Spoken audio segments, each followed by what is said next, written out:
ladies and gents, and welcome back to the channel. Thank you very much for clicking that button and joining me for today's video. I hope you're all well. So again, welcome to the channel if you're new here. Today's video we are reviewing a brand new dash cam sent over to the channel, very kindly I might add, by Botslab. Now, as you will be probably aware yourselves, it is more important now than it ever has been to protect ourselves on the roads. The UK roads are at an all-time high for cars on the road and traffic in general. And that is why in current times it is very important to consider installing a dash cam in your vehicle. Now, dash cams come in all shapes and sizes. I've got an example of the one I've been using to date. So this is a Zedge Full HD 1080p dash cam. The only thing is it has one camera on the front. So you can either install this in the front or the back, but you are limited to that single camera. But again, the fantastic folk over at Botslab have reached out to the channel and asked me if I'd like to test one of their absolutely stonking dash cams.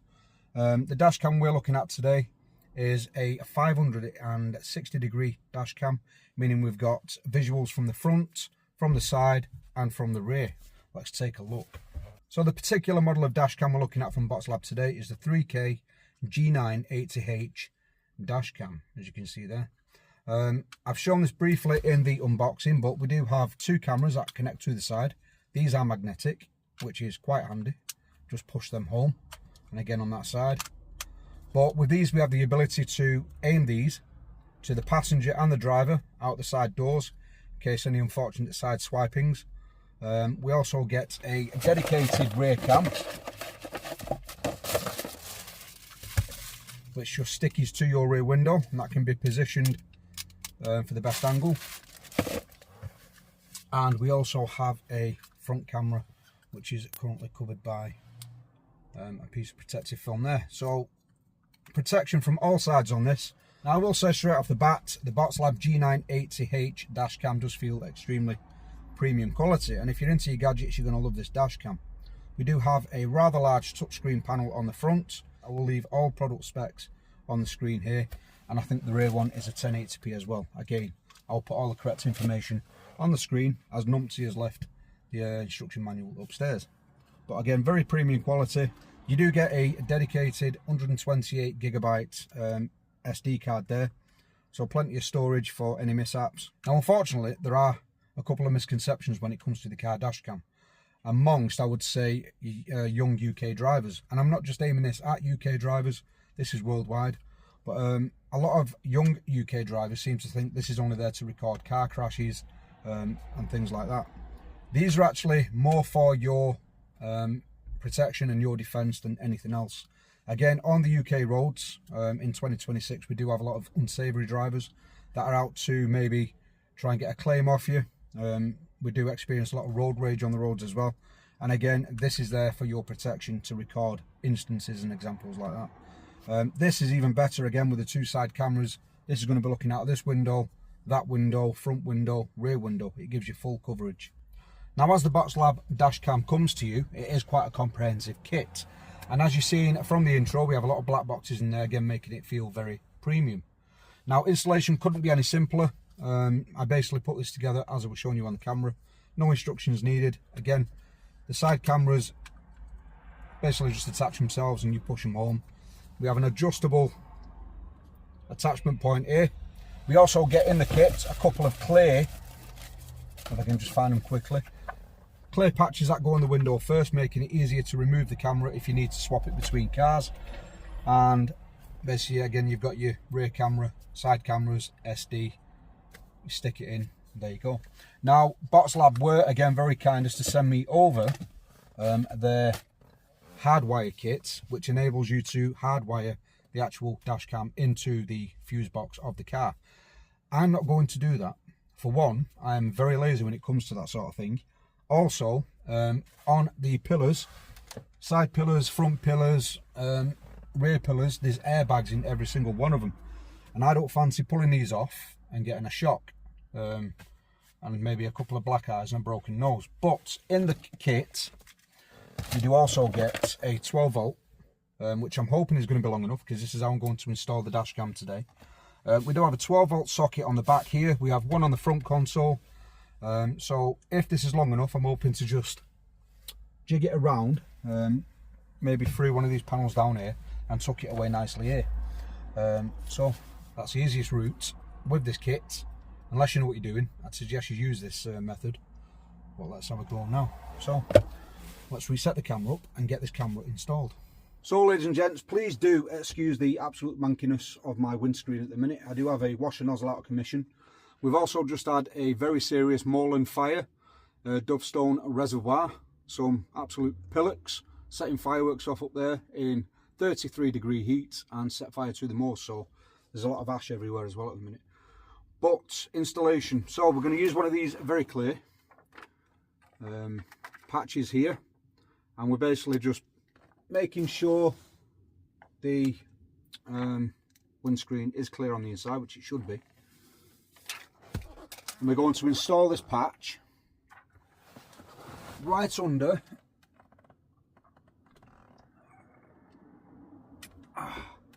there we go. That pretty much self-adhesives sticks.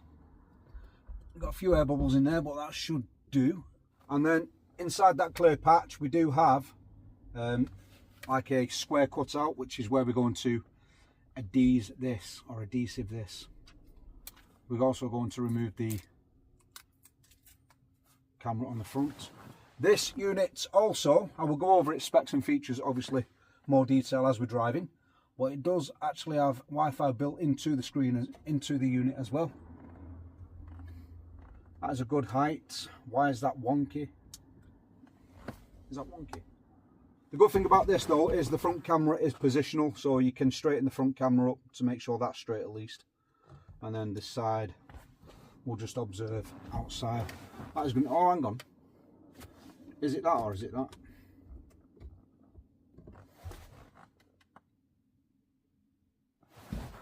You can probably see better than me. Right, anyway, so the dash cam there is now pretty much installed, and again we are going to use the 12-volt method to power said dash cam. I'm hoping this is long enough to route it, so at least it is somewhat inconspicuous cabling. Begin recording. There we go. So up here you can see we do have the left, we have the right. That's cool. We have the front, and we need to install the rear. So we've got settings. So we can connect the app, record settings. We can obviously probably resolution. So we've got a resolution there currently of 3K or 4K on the front plus 1080p on the sides.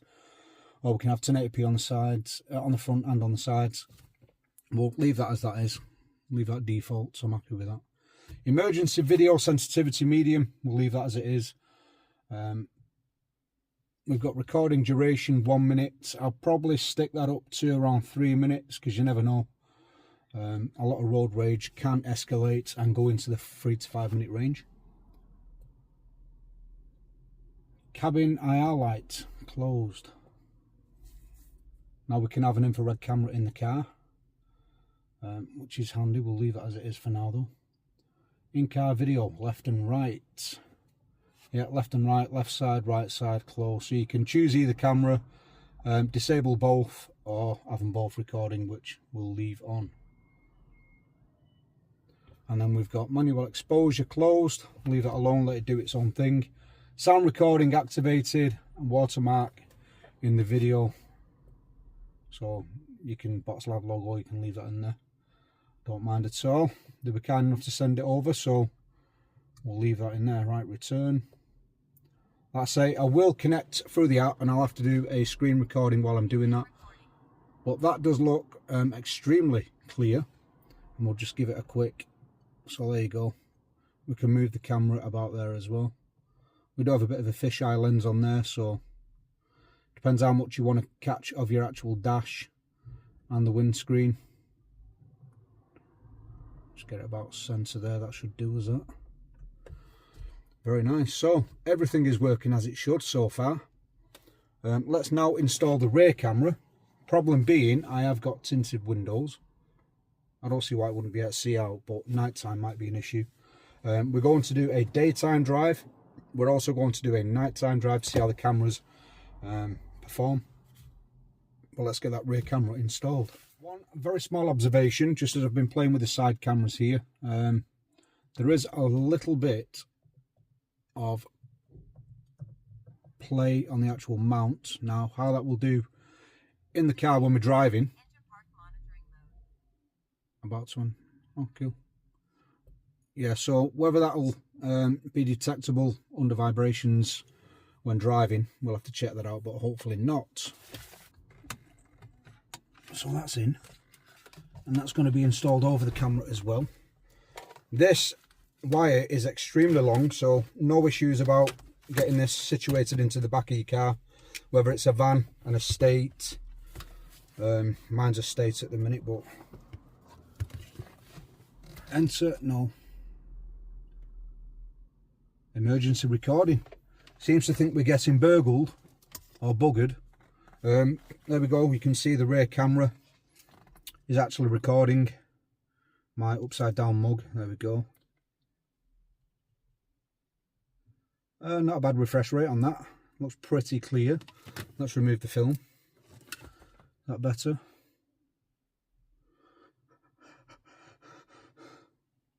That'll be my face in a RTC. Guys, I am absolutely shocked at myself. That rear installation of the rear camera literally took all of 5 minutes. That was so simple. I basically just took it from the top of the mirror, looped it around the cable for the actual mirror itself, and then just run it under the rubbers, under the doors, over the doors, and around the back. We do have a bit of excess cordage, which we can use the cable ties to just tidy that away, but we are installed, as you can see here now. Let us just oh, let's put that on quick before that camera runs out. There you go. Let's give that a clean. Front one, really do need to sort that washer nozzle out. That's going to be an MOT failure. But also, I'd just like to say, this looks absolutely ridiculous in my car. What is probably a, if I'm pushing it and being generous, £3 grand Freelander 2. This would absolutely look beautiful in one of these. Probably a 100 grand Defender over there. You get one of these, that will just take part and place in there and just look totally normal. But yeah, it serves a purpose. It's going to do the job in here, and I'm very thankful of that. And I really want that Defender over the road. So if anyone is rich watching, they really want to, you know, get me back on the road in style, please, please, please. Where are you? Just get your hands in your pocket and get me one of these. That is so sexy. I do love you though, girl. You've served me well. Where's the camera? There we go. Right, so let's have a quick navigation of the actual stored files. So this is going to take us into subcategories now of 6 files. So first of all, we've got loop video. So this is just continuous recording, and you can check that out on all cameras, front or back. This is just what we've recorded on the loop video. That's me just being an absolute numpty trying to sort the camera out. Fantastic stuff. Going back, need a bloody shave. So again, this is all the stuff we've recorded during the session. Going back, return. Then we've got emergency video, so that's when the device has decided to capture emergency video, so you can go into that one to check that sort of them files as well. So it's nice how it's all separated and compartmentalized. Word of the day. Parking monitor, again, it will monitor itself with the cameras. If this is again hardwired, or you leave the 12 volt in, which I probably won't do on the battery I've got on this, you can go in there and check all of that. We've also got time-lapse video. That's a nice little feature, that. So you can do a journey and do a time-lapse of that journey. That's a nice touch. Candid video. So if you're using this for sort of overlanding trails and stuff like that, and your mate goes in a ditch or you go in a ditch, that'll all end up in there. Lovely. And then you've got pictures for each camera. So what I like about the Botslab Dashcam is just how simplified everything is. Installation is very simple. Stick it in, plug your rear cam in, plug your side cameras in, position your side cameras. And then the interface on the actual dash cam has been very, very simplified. And Botslab have done a great job there of just pretty much presetting this. So all you have to do is plug it in and drive, and it will do the rest for you. Really, really digging them side cameras. Really nice touch that, I really do like that. Right, so what's the score, George does? So score so far for the Botslab G980H.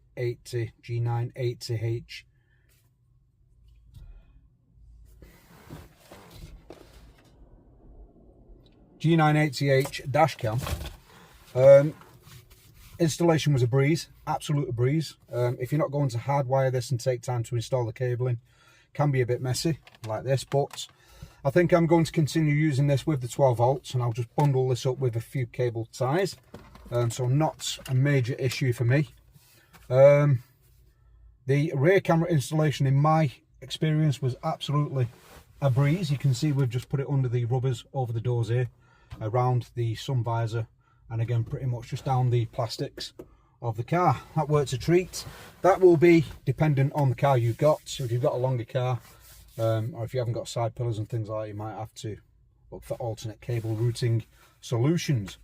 I also like the fact I've got rear tinted windows and that camera is not visible from the rear. So if you've got idiots riding your tail on the motorway, or you know, coming across your double lane and all that stuff, then the rear camera will pick it up and they won't even see it. So it's like stealth mode, which I like. Again, I also love the side cameras. That is pretty much the selling point of this dash cam, and that will record footage from all areas of the car, again keeping you safe in events of road rage, side-on collisions, things like that. Touch wood, we've got some fake wood in this Freelander. That doesn't happen to you, but again, it's there. But I will leave all links for the product down in the description box if you choose to pick one of these up. Unfortunately, there's no giveaway on this one. They might offer me a discount code, but again, I do not profit from these product reviews. I get the products and that is it. That's where my commission ends. Oh, that was cool. Can-Am quad. You get all kinds of vehicles in this area where I live. Mainly burnt out ones. But yeah, cool. So yeah, in my honest opinion, without even driving with this and just looking at the software built in and the integration of the camera in the car, it is a winner chicken dinner so far. Now all we need to do is proof in the pudding, go for a drive and see how this performs out on the road. McDonald's, anyone? Right, ladies and gents, so first of all, if you're still watching, thank you very much. You are a lot more patient than I am. So what we're going to do now, we're going to go out on a few short journeys and have a look at the camera footage and see where this dash cam excels and where it falls apart. Hope you enjoy. So as you can see, in sunny daylight conditions, the footage from the camera is very nice, crisp, clear and detailed. There is an emphasis on some digital sharpening, but it isn't overly done, not too harsh, and it will help you pick out details such as registration plates and things like that. Colour reproduction is nice. Footage from the rear cam in the same conditions again is nice, crisp, clear and very detailed. Colours are a bit more muted than the front camera, but again easily to pick out details such as registration plates. The cameras give you a nice field of view from the left, right, front and rear, meaning you will capture pretty much everything that happens around you. You'll always catch something. On to a bit of twilight driving now. This was on our way to KFC. As you can see, the rear camera is still performing. You will still be able to pick up registration plates, numbers, letters, things like that. The refresh rate has slowed down a little bit there. You can see a bit of a stutter, but still performing well. And also the audio recorded from the dash cam's internal mic is nice and clear, as you can hear. Screen on. Turn screen on. Please turn the screen on. Dash cam on. Just on. On. Turn something on.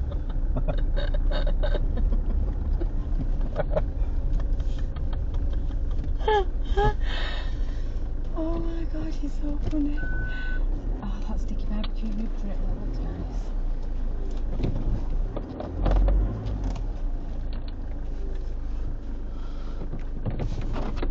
Oh, sorry. My apologies. Apologies. Apologies, love. Show rear camera. As you can see from this shot, the rear internal camera will pick up reflections from your boot or anything behind the window. Maybe using a boot cover will minimise that, but that is something to note. Show front camera. You pretend to paint them, baby. Okay, darling. Driving at night in very low lit environments is unfortunately where the internal rear camera starts to show its limitations. You can see here we do experience quite a bit of pixelated smearing, and it is going to be difficult to pick out any letters or numbers on registration plates. This part of the drive was pretty well lit. As you can see there, we are picking up reflections from the rear boot, but as the drive continues and we do find ourselves on low lit streets, the image does kind of fall apart a little bit. But it's one of them, I'd rather have the rear cam in these conditions than not have it at all.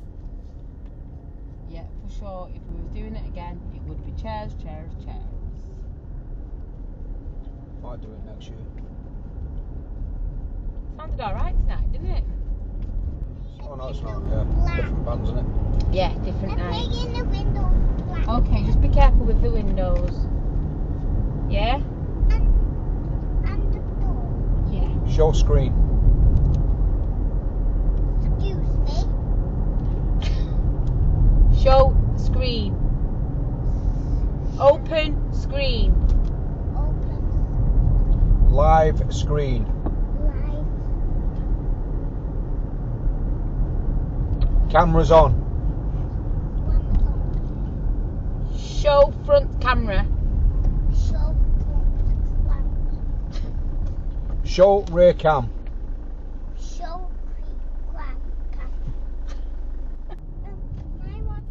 Here is a good example of where the rear camera starts to struggle a little bit as we drive down this very low lit side street. You can see there's a lot of pixelated smearing there, a lot of ghosting, and it is going to be difficult in these conditions to pick out numbers and letters from registration plates. Unless that vehicle is extremely close to your rear end, you are going to struggle again reading those kinds of things. But again, rather have it and not need it than need it and not have it. End of August. Yeah? I'm staying at yours. Yeah. I'm going home. Yeah, because Nina's got to go work. But next week you can sleep for 2 nights because Nina's not going to see you because then Nina goes on holidays. Okay? I know, I'm going to be sad too. You won't find any supermarket. The side-mounted cameras featured on this dash cam are again, in my opinion, an absolute winner.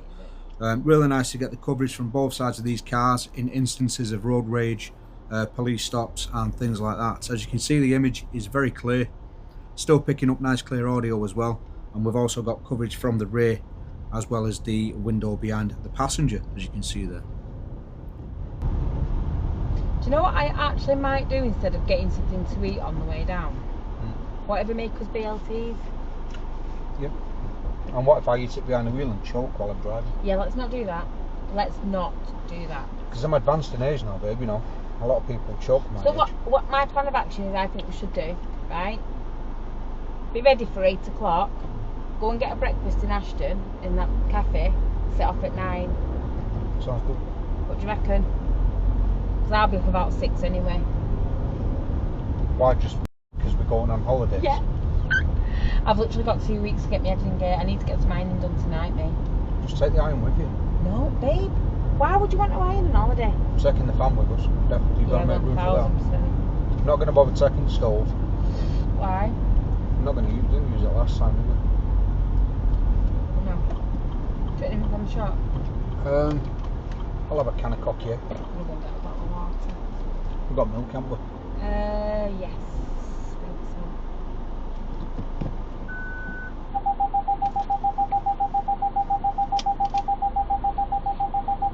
Just a Coke, yeah?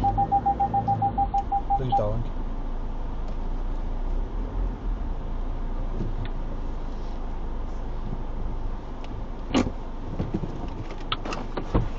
Thank you, darling. You're welcome. I was actually talking to the car. Oh, but, yeah, no. good. Thank you, darling. I'm also a big fan of the infrared footage supported by these cameras in the cabin, as you can see. That's going to help you pick out much more detail in nighttime environments rather than using low light colour. Even though the missus does look possessed here, it picks out much more detail than again using colour in low light. Yeah, of course we can. But then tomorrow we've got to go shopping, remember? because Nini wants some new clothes for holiday. Cable route's not bad either. You've got a little bit down here that I can stick. As we get closer to twilight conditions in the evening, The rear camera. you can see there the camera does fluctuate between black and white, infrared and colour. Yeah. All in all, at this price point, the Botslab G980H is well worth considering as your next dash cam when we take into account features such as the left and right camera, the clarity, audio, the simplicity of use with the device, and again, the side cameras being the biggest selling point for myself. The app integration is also a nice touch, and all files can be downloaded wirelessly from the comfort of your sitting room. Please turn the screen on. Dash cam on. And on that note, ladies and gents, I'm going to wrap the video up there. So thank you very much for joining me for this one. I hope you've enjoyed it.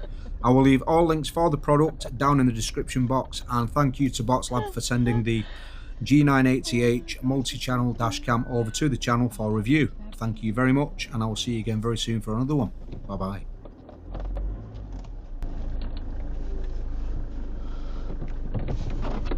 Oh, sorry. My apologies. Apologies, love.